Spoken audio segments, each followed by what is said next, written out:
Hi everyone. So I received a request to do a few examples. So we'll start off on this page 5, number 9. Now, question has a rectangle with a triangle inside of it, CMN, and we're asked to find A, the area of triangle CMN, and B, the perimeter of triangle CMN. Well, I'm going to look at B first because I think this is probably the more traditional expected work. To find the perimeter, you're going to have to find the hypotenuse of triangle AMN, which the hypotenuse we'll call X, the hypotenuse of triangle MDC, which we'll call Y, and the hypotenuse of triangle NBC, which we're going to call Z.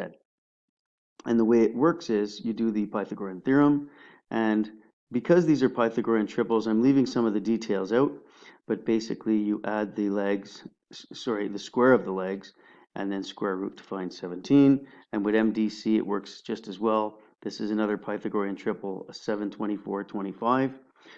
But then when it comes down to NBC, this is not a Pythagorean triple, so I showed a couple more details. 9 squared plus 15 squared equals Z squared. And then you're going to have to square root 306.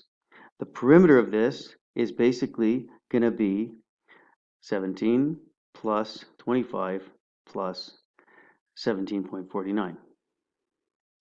Now, I'm going to go back to question A, but using these results, we have the 17, 25, and 17.49.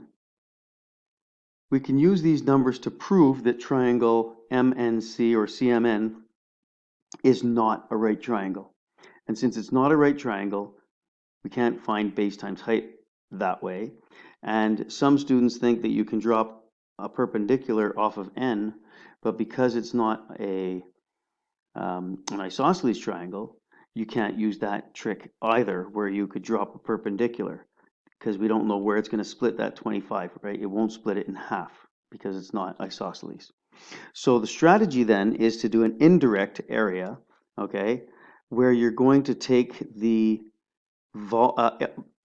area of the rectangle, and indirectly we're going to take the area of the rectangle minus the area of those three triangles, AMN, MDC, and NBC. And those areas are not too difficult because we have a base and a height for each one. So the area of the rectangle is going to be calculated as 15 times 24. The area of triangle AMN is going to be 15 times 8 divided by 2. Measure of area of angle triangle MDC is going to be 7 times 24 divided by 2, or 24 times 7 divided by 2. And the area of triangle NBC is going to be 9 times 15 divided by 2. And you just have to do the calculation at the end of it all to figure out the area.